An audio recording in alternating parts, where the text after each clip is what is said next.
Welcome back. This is the Dr. Emily Show. Okay, we are going to jump right in today to today's episode where we're going to talk about the nervous system and how to regulate and calm the nervous system. And, you know, over the years in my career, I've learned about the nervous system, like little by little. And I feel like in the last 25 years in science, they've discovered even more about how the nervous system works and the polyvagal theory and everything like that. And so I first want to talk about how I learned the basics about the nervous system, like back in grad school 20 years ago or something. Because I am kind of curious if they're still teaching it this way or not. We even talked about like what you've learned so far in your undergrad classes with the nervous system. And how it's already been different. Yes. How the information's already updated and changed. Right. We're learning so much. Right. We're learning so much from neuroscience and neurobiology about how everything works. Yeah. But I mean, just to give a basic understanding, the autonomic nervous system regulates all of the involuntary type physiologic responses that we have in the body, and it connects the brain to the body and all of the systems in the body. So this is the autonomic nervous system. And I learned that there were two branches of the autonomic nervous system: sympathetic nervous system and parasympathetic nervous system. And that is still like true, and that's still kind of like a basic way to look at it. But there is also the enteric nervous system, which is like your gut, you know, your gut is, I had no idea that it was linked to your brain until like a few years ago, and how much importance just the nervous system, it has literally an impact on everything. Right. Which I'm like, whoa, I was mind blown. Hello. Yeah. And I remember learning that, you know, the large proportion of serotonin is made in the gut.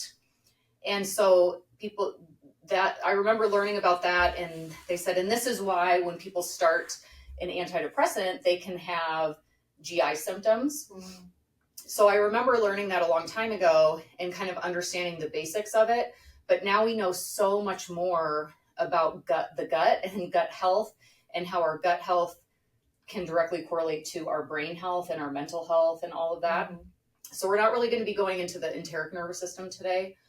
But it's just important to note that it is part of the autonomic nervous system that I certainly didn't learn much about that at all in graduate school. We'll definitely have to talk about that in another episode. Yes. I'm like, I want to ask questions. Okay, now. Let's do another episode on that, on the enteric nervous system. Yes. So, and then also there is a theory that was published, and now, I mean, we have so much research on this now, on the polyvagal theory.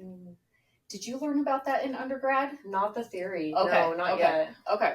So, yeah, I want to buy like a graduate school textbook and even undergrad text to see what they're like teaching now, because I'm just very curious. But that's so true.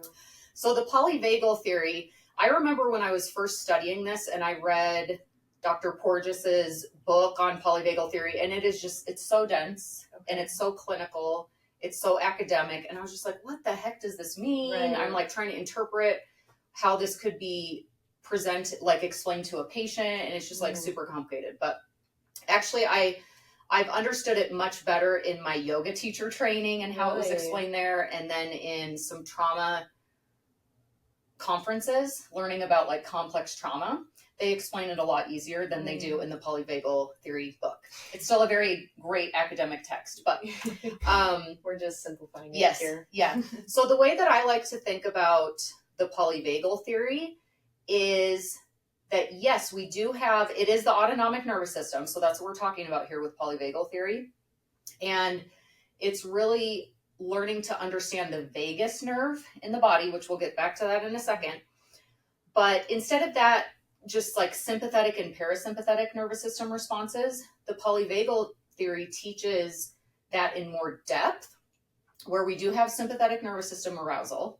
So that's like, you know, where you fight back or, you know, race away, like you've got all the energy. Yeah, fight or flight. And then Also dorsal vagal, which is our freeze response. Because if you're only talking about sympathetic and parasympathetic, you're not really fully encapsulating all this nervous system states you can get into. Okay. And so dorsal vagal can be a part of the parasympathetic nervous system response because it does everything slows down like to a halt. So that's dorsal vagal. And then we also have ventral vagal. So ventral vagal is like calm, safe space that we talk about in EMDR. It's like rest and digest state. Like this is parasympathetic is the ventral vagal.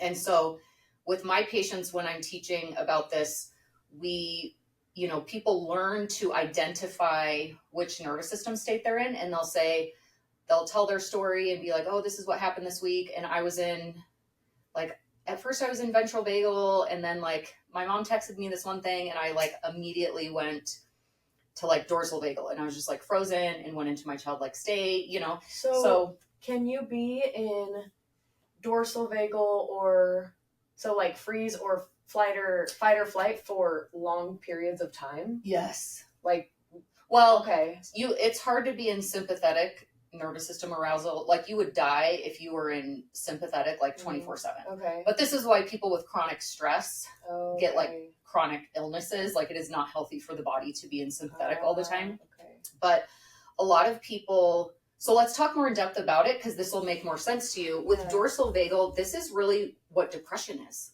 Really? Because like the symptoms, we talked last week about what is depression. It's like a name that we give a constellation of symptoms, right? Yes. But in terms of like a nervous system arousal, depression often will be dorsal vagal. Okay. So this is like where it's just like, I'm so tired and I don't want to move. And, there's questions that we will ask in assessment of like, have people given you feedback that you are, really slowed down or you're moving less than you used to, like you just kind of like slowed down?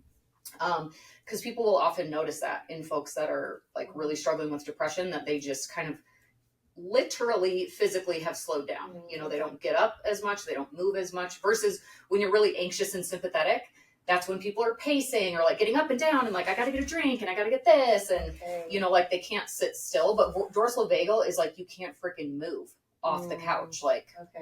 Like just being very tired and being very slow, and also feeling, oftentimes people will feel, or people that struggle with like dissociation and kind of like getting like checking out in their brain, this can be a dorsal vagal state.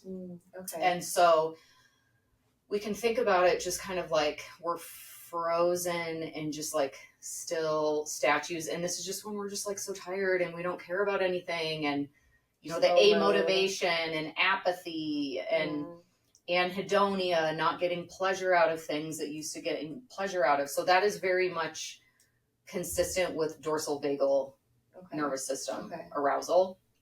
And people can like jump in and out, like back and forth between the states, sometimes very rapidly. Like everything's fine, you're in ventral vagal, and you get that or text from your mom or whatever that just like triggers you so bad, or getting texts from other people in your life that are difficult. We were just talking about that earlier. Yeah, that was literally dorsal vagal. Yes. So like just kind of freezing up, and like it's really hard to get stuff done when you're in that mode. And so this is something that, like, since I've really learned about polyvagal theory, and since I teach now that I've been teaching this to patients, people feel very validated. They're like, oh my gosh, this makes sense. It's not that I'm just like a lazy piece of crap because I'm depressed and I don't want to get off the couch. Maybe they've heard that from like other people in their life calling them that. Which is not right. Yeah. But literally it's a nervous system state that was adapted. I mean, this is an adaptive response for survival, is to like check out and freeze. Like your body is trying to protect you. Yeah. Yeah. Yeah. And so in other organisms, this is where critters and some animals and like reptiles and stuff, they'll go into this freeze mode, play dead. Oh, wow. So because, I mean, this is all like everything we do is for survival. Basically, like every creature on the earth, everything they do is for survival. Human beings were a little bit more evolved with our cortex and frontal lobe and everything. So But really, still, everything we do is like rooted and based in kind of this biological psychology. And so that actually is so validating, because I feel like usually with, say you can take an x-ray if you have a broken bone. Yeah. But it's like, if you are depressed or you have anxiety, it's like, that's depression. That's anxiety. And giving meaning behind it and giving a base, it's like, oh my gosh. Yeah. It's not me. It's not personal. Yeah. It's like, oh, it means you're literally a human being. You're literally a creature that is, you have your reptile brain and it's working. Like, it's working. Now, what might have been adaptive in like childhood, growing up in trauma or being in tough situations, while being in sympathetic nervous system mode or being in dorsal vagal mode was adaptive for that situation and that helped you survive. Now we're in safety and it's like not super adaptive to go into dorsal vagal all the time or to go into sympathetic all the time, you know? And so while these are very, very helpful responses that our body literally will kind of automatically put us into for survival purposes to keep us safe, we can be grateful to our nervous system. We can be grateful to our brain and the vagus nerve for helping us to survive in like every situation. Yeah. But then we can also kind of talk to our nervous system and be like, thank you for always helping to keep me safe.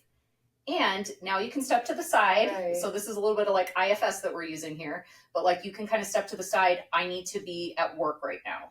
You know, so like, even though my body wants to be in dorsal vagal, I'm at work right now.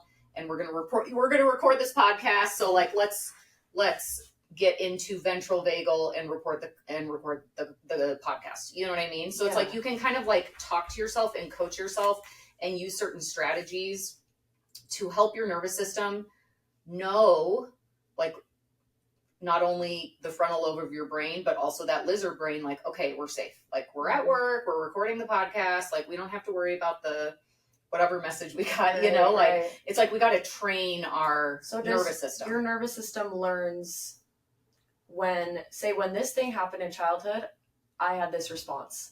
Therefore, this happens now, I still have this response. Yes. Even though it's not life-threatening, your nervous system learns it. Is that right? Right. Yeah? Okay. Yeah, because so we have, in the brain, we have what's called neuroception. So it's like our brain perceives. So it's perception, right? So we might hear information, we might see information, we might be in a conversation, we might physiologically feel something happening, we might feel physiologically a sensation in our body, and all of that gets interpreted like automatically in milliseconds. Okay. So the body, the nervous system is interpreting all of this information before your brain, the frontal lobe of your brain can use logic to interpret it. Like, it happens way faster.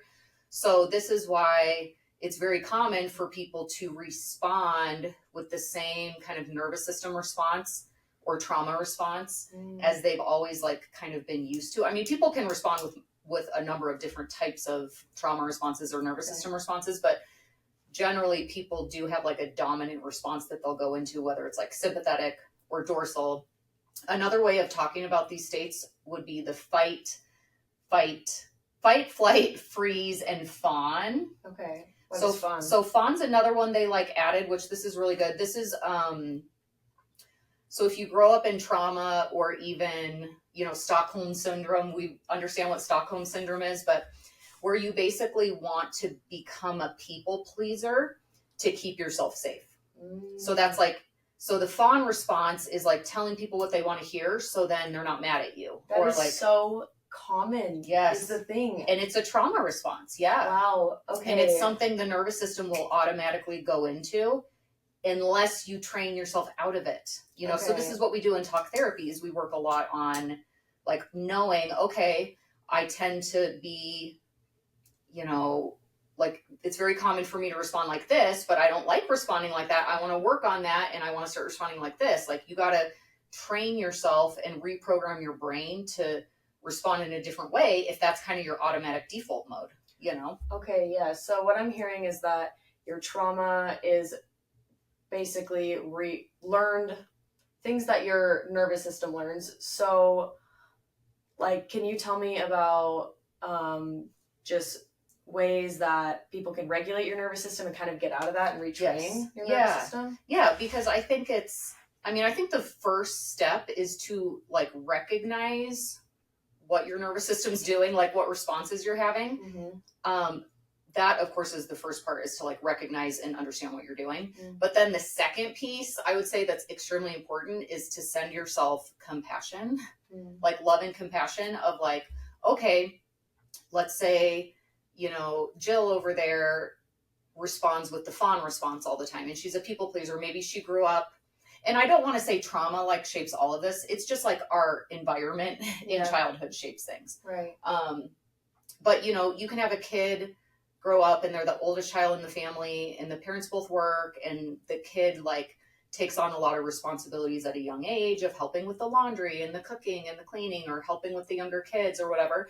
And they might be in a very loving and kind family where there's not trauma, but maybe they still will learn to develop this kind of fawn response of like wanting to make sure the house is clean before mom and dad get home so they're not stressed out, or like wanting to make sure, you know, being the peacemaker, making sure the younger siblings aren't fighting so it's not stressing anyone out, you know. So like this can develop from trauma, or this can just develop from just life, you know. Right. Yes. But I think that like once you recognize kind of your default states, or when you can recognize just moment to moment what nervous system state you're in, then responding with like compassion of like, because when people respond with judgment, and we'll talk about this later, but like when people respond to themselves with judgment, like it's going to be way harder to change your state, you know? So if you notice that you're in fight or flight, in sympathetic, and then you're like, well, shit, like I always do this. And I'm never going to learn how to regulate my anxiety. I'm going to be like this forever. And it's terrible, you know, then that's just sending more alarm bells to your brain that something's wrong. And then you get deeper into sympathetic, you know? Okay. Or so it's to your benefit. So it's to like accept it and and just like be nice to yourself of like, okay, or like send gratitude. Like I'm sending I notice this is happening. I'm sending gratitude to my nervous system for helping me out in so many occasions, helping me go into sympathetic. And now in this moment, like I feel kindness and compassion for myself.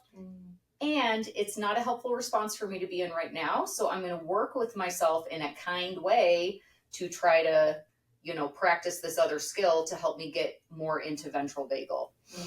Okay. So no matter what strategy, and then you can use any strategy you want that like works for yourself. Okay. Hopefully that's self-constructive and not self-destructive. I mean, I guess, do we even have the time to talk about those strategies, or is there just... Well, I mean, we can go through kind of bullet points of strategies. Probably need like a part 2 and 3. I know, but just no matter what the strategy is that you figured out that works for you, or that you want to try off this bullet list we're going to go over in a minute, like the most important thing is to have that self-awareness and then have self-compassion, not self-criticism, because that's just going to like make it way harder. Totally.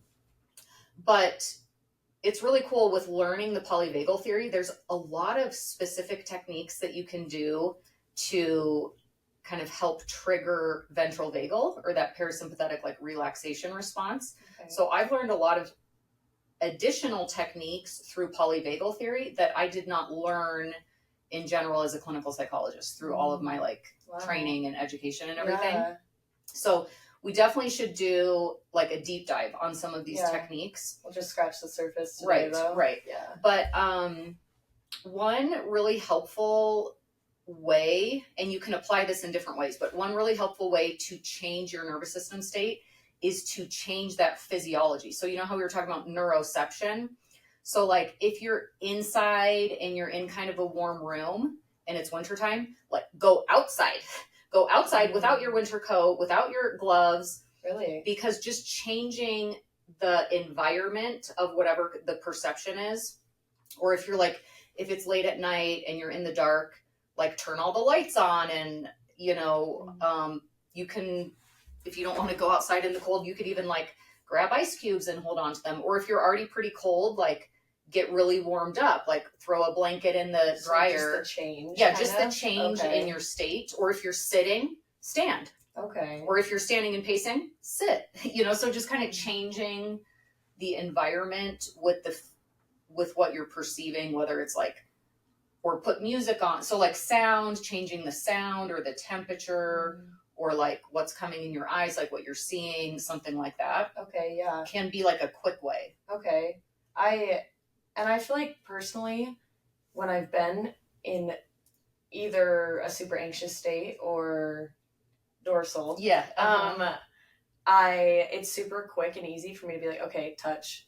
How can we touch something else? Yeah. Okay, sight, go through the senses. Mm-hmm. Yeah, because at times like that, I'm like, I can't think. Mm-hmm. I can't really deep dive into my brain and think about things. Yeah. So it's like, okay, let's use our senses to kind of change that up. I feel like that's been helpful for me. Yeah. So are you kind of talking about like the 5 senses exercises? Yes. I don't know if that's kind of similar to what you're saying. Yeah, absolutely. Okay. And because that can help.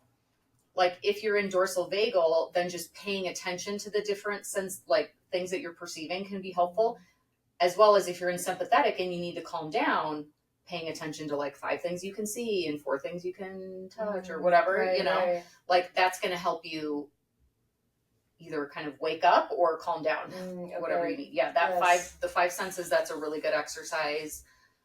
And then of course, everyone's going to say this, breathing techniques, right? Yes. And like deep breathing.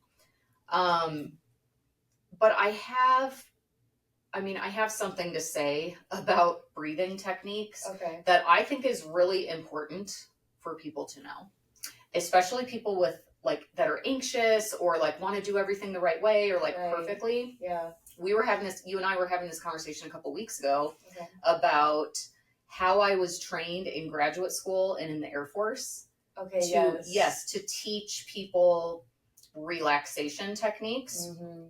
And I mean, I went through a very rigorous graduate program, like rigorous academically with the highest level of accreditation. Then I go into the military and the Air Force where they have very strict and stringent training and where everything is very like prescribed and like do it this way and like this is the right way, that's the wrong way, so like I grew up. I mean, I, as an adult in my 20s, like still growing in up. In my like academic years and then my training years in the Air Force, I was trained pretty strictly in CBT. And also, not to say there weren't other modalities out there I could have learned, but what was taught to me were the applied relaxation techniques. Okay. And so, I mean, how I see applied relaxation techniques, those are things like progressive muscle relaxation, diaphragmatic breathing, different things where or even like visualization, progressive muscle relaxation or whatever it is.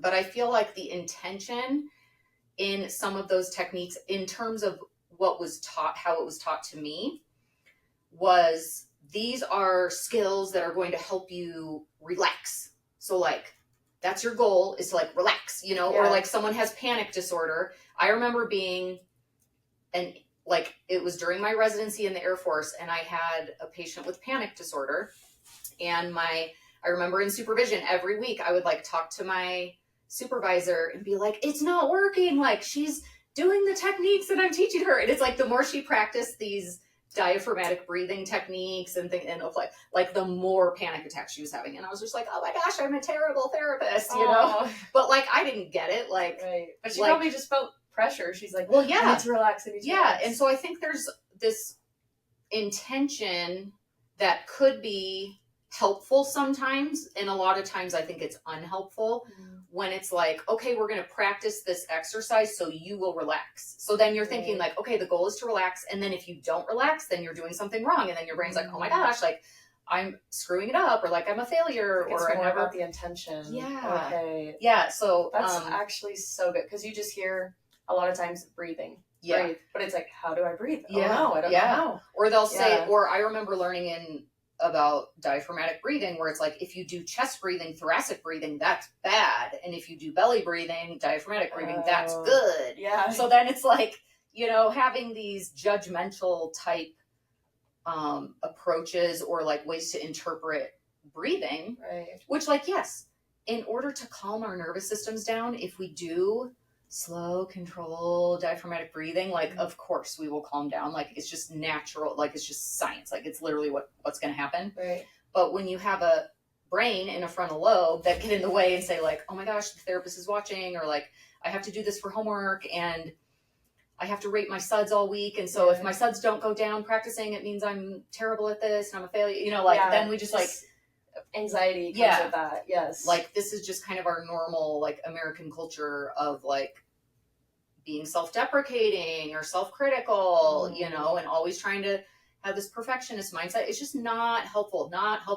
So anyway, this is kind of how I learned in my training and practiced. And then if you were my patient like 15 years ago, I apologize because I feel like I've come a long way since then of like how I teach stuff. It's redemption. You can come back and try again. But I remember learning, so like fast forward now, I don't know, to maybe like 2000.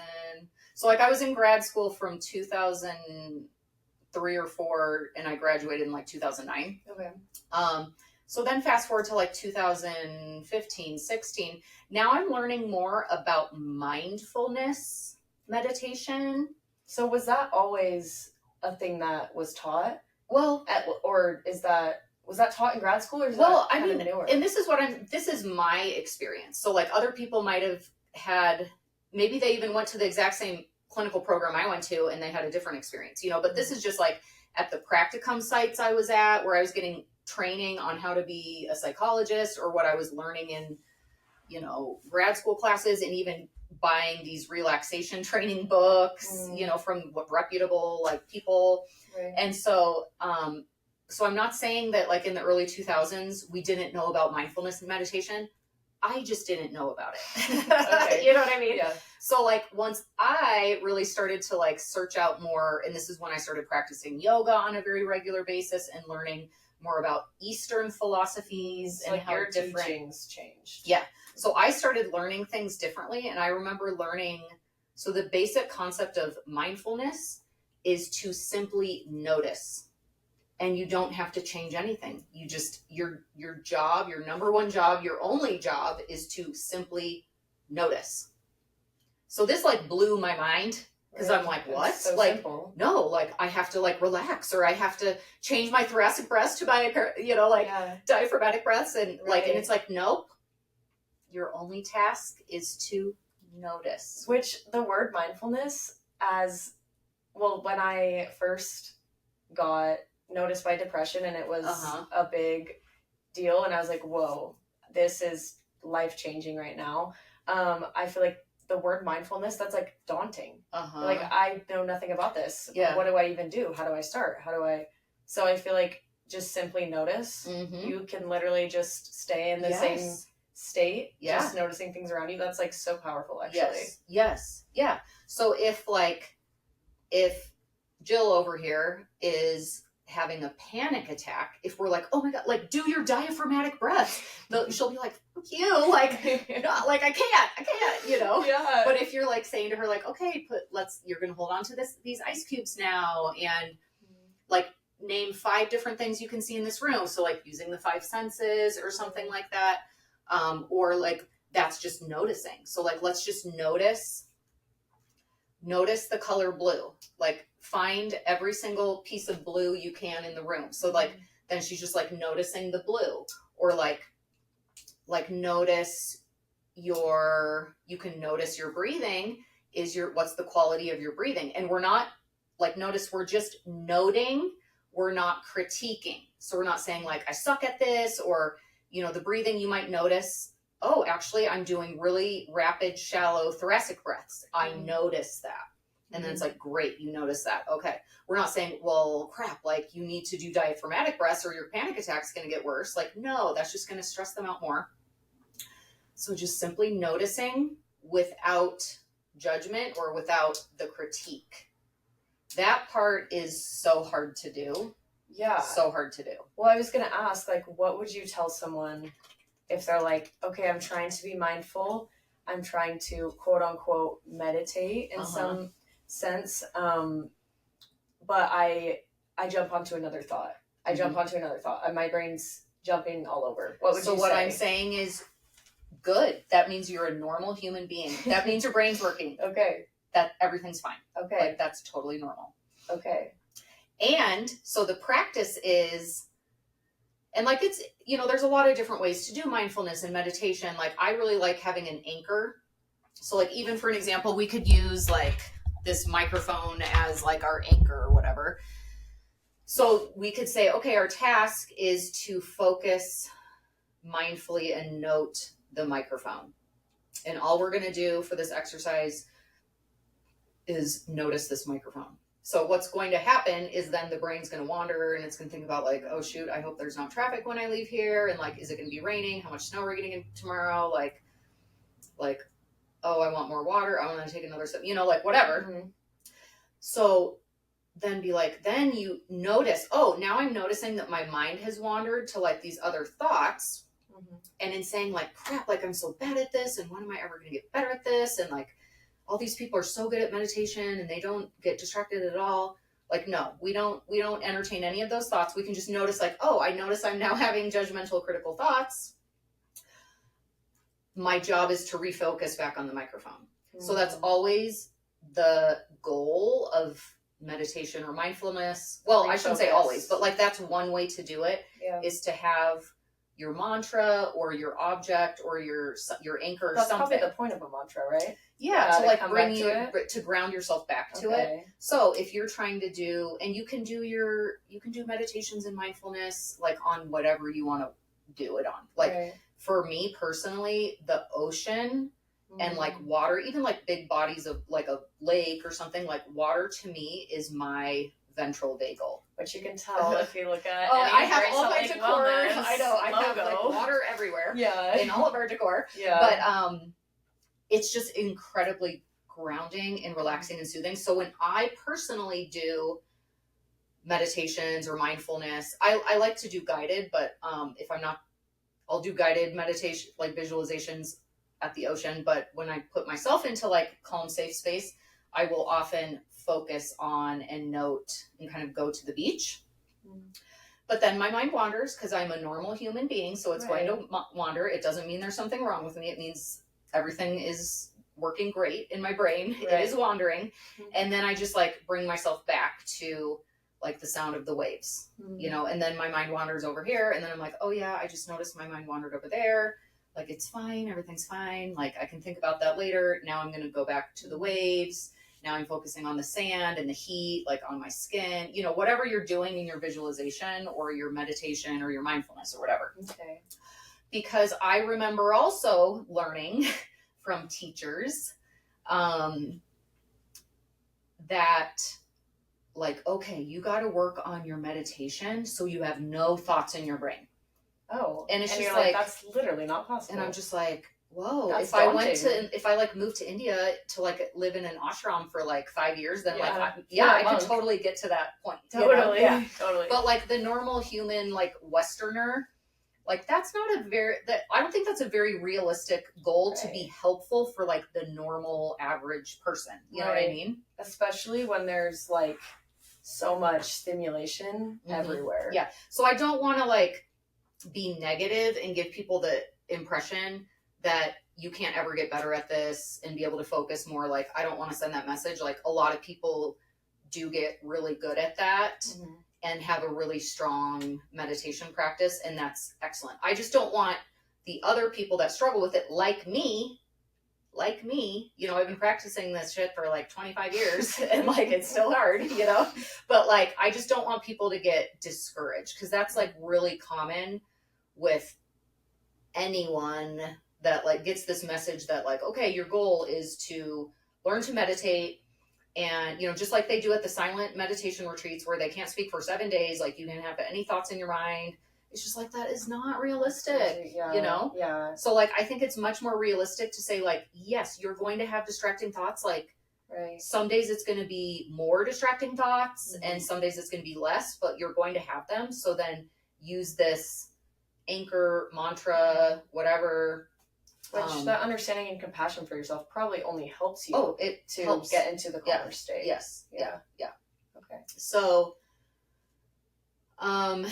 anyway, we really should do a separate podcast on like going through more specific strategies, but I mean, sure, like there's so many different ways to do breathing exercises. different types of breath work that can be incredibly soothing to the nervous system, very grounding. And there's also breath works that when you're in dorsal vagal can help bring you out of dorsal vagal. So yoga is amazing. So in yoga, we call the breathing exercises pranayama. So the pranayama is like the breath and like the breath of life. So in yoga, in traditional Western yoga, we will often do asanas, which are the poses, and then pranayama, which is the breathing. And there's, all different types of other like limbs of yoga and wonderful things we could talk about for hours. But so in yoga, this is literally where I learned it for the first time, of like really how to help myself breathe in a way to like wake myself up or calm myself down, opposed to just learning about diaphragmatic breathing as a clinical psychologist, Yeah. And so a lot of people have practiced different types of breathing and have found something that they really like use that, or like with my little kids. Well, my kids, when they were younger, they thought this was fun, but we would get these little stuffies and we would lay down flat on our backs and put the stuffy on our belly. And we'd have like a contest to see who could breathe diaphragmatically for the longest without their stuffy falling off their belly. That's a psychologist mom. Yeah, sure. Yeah. So it like trained, and my kids are so good at it. And that's the thing that's so interesting. Like babies, when you watch a baby sleep and breathe, like, oh, that brings us all into ventral vagal probably. Yes. But you'll notice, what is the baby doing when they're breathing? Their cute little bellies go way up and way down, way up and way down. Yeah. So like babies have it all figured out. They literally have it all figured out, and then we screw them up, in society and like stress and everything. Yeah. Because then somehow we learn in these survival moments to breathe thoracically in this like, shallow way that just perpetuates anxiety. But babies, they have it figured out, that diaphragmatic breathing, Yeah. But so I just encourage people to like find a breathwork technique that's helpful for you.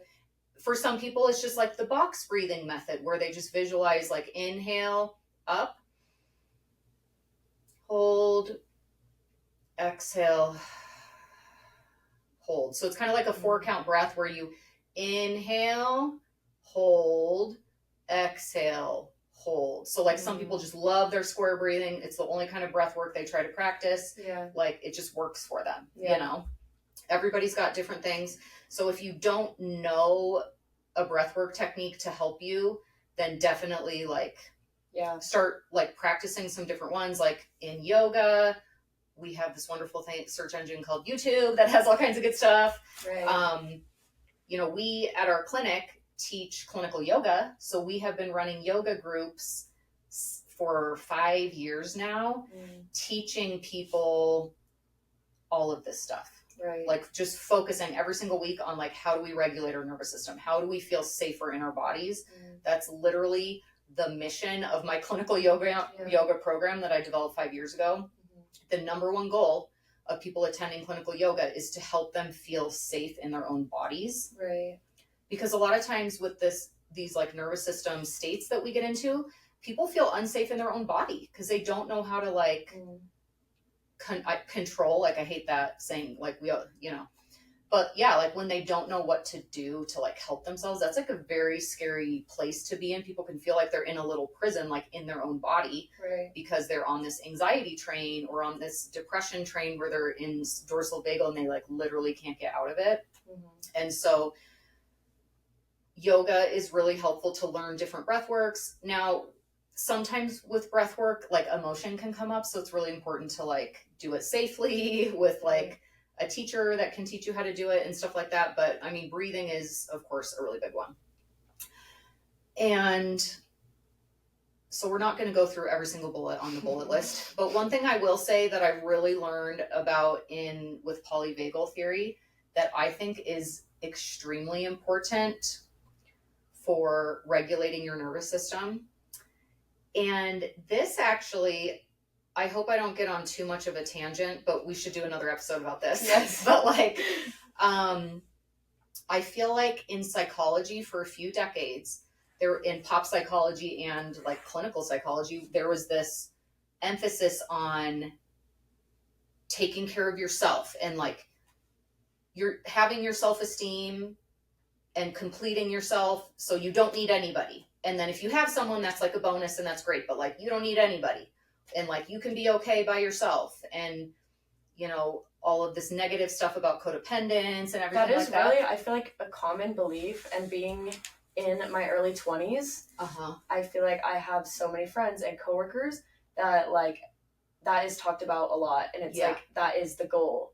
It's because it's like, oh, I just got out of this relationship. Oh, this and this. I need to just be me, just me.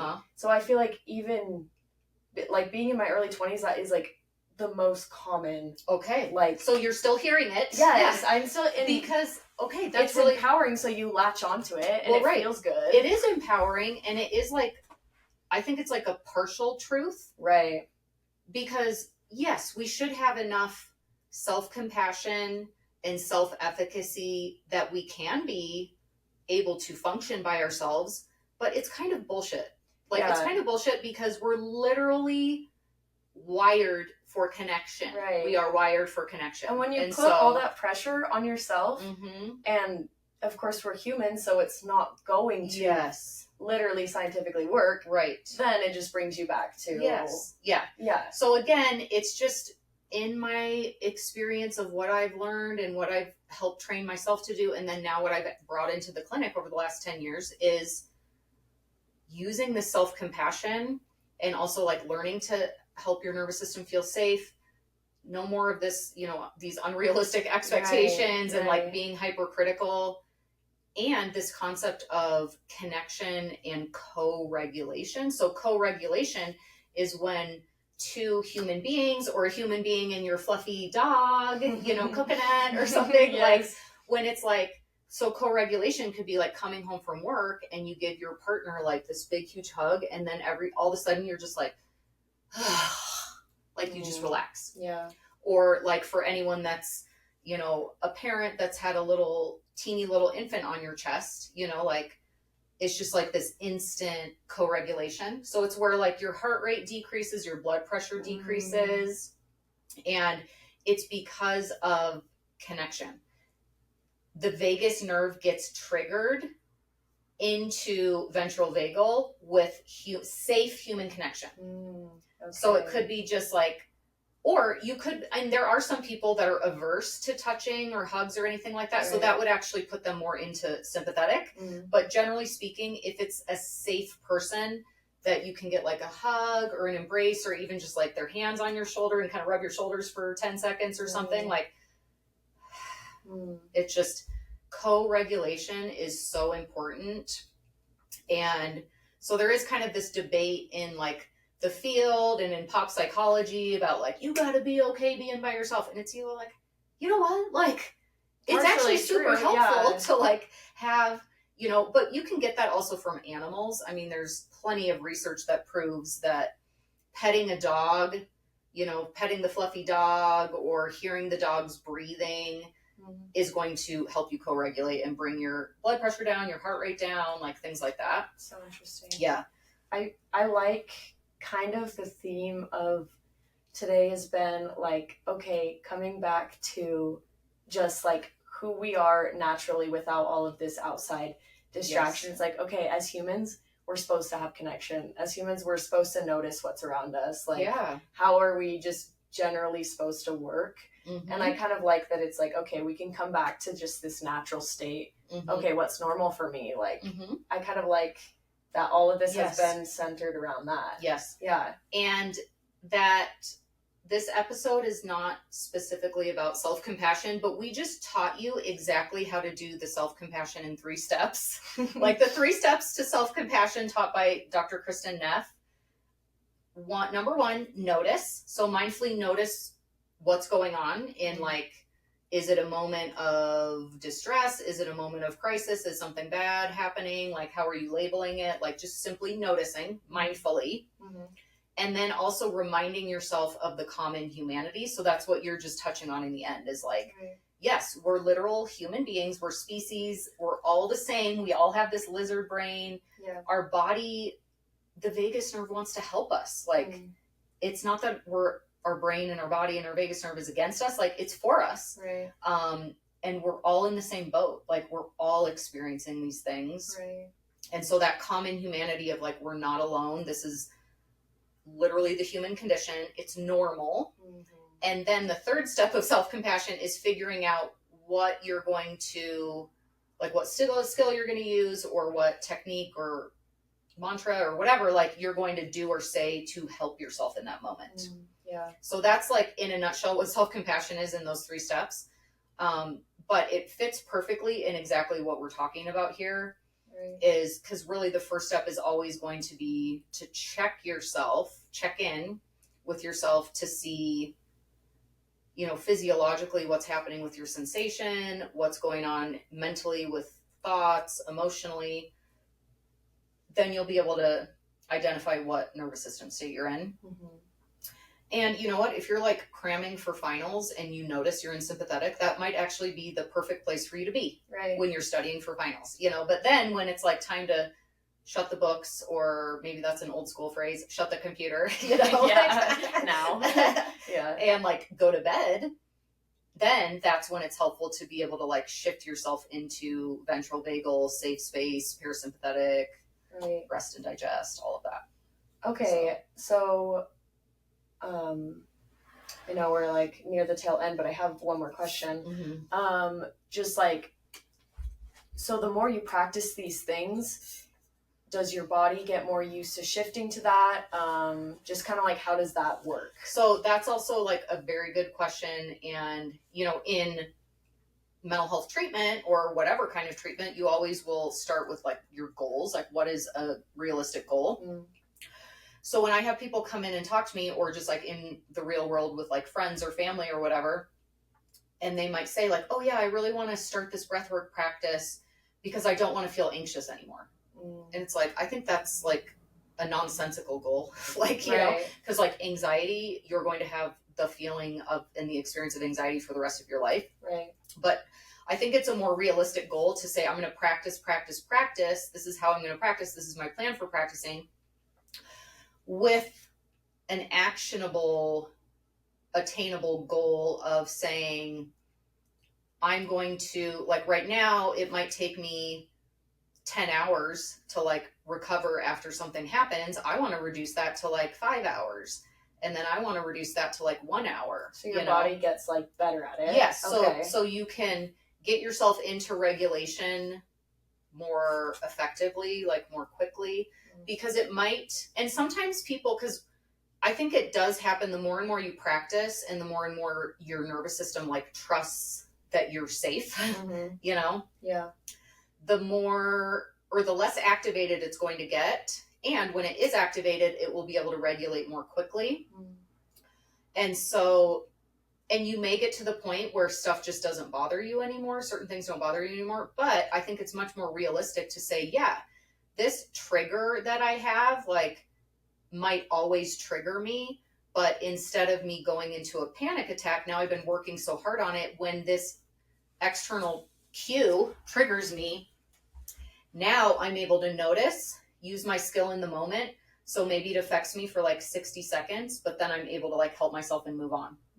So instead of it being like a panic attack that takes you out of work for 3 days, same cue, same trigger, it still bothers you, but you can like regulate in 60 seconds or 5 minutes or whatever. So it doesn't, so like, I think those are more realistic outcome goals of like practicing the stuff, especially, and it depends too on like how ingrained this trauma response was, like how did it develop? Like there's so many different factors that can come into play for, and how plastic your brain is. So are you 17 years old trying to make changes? Like, and you're in a safe space in your life now, like that's going to be a lot easier for you to retrain your brain, because the neuroplasticity in your brain is much greater in like an adolescent, young adult brain. Let's talk about that one later. Okay.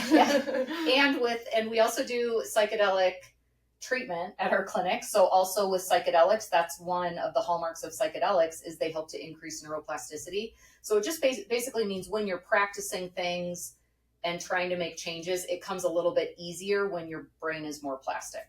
So, So what that means is you, since you're still in your 20s, can apply skills and get more effective faster than I could in my 40s. But you still can. Yeah, but yes. I still can. Yes. And we're not giving up, so. Yes. Okay.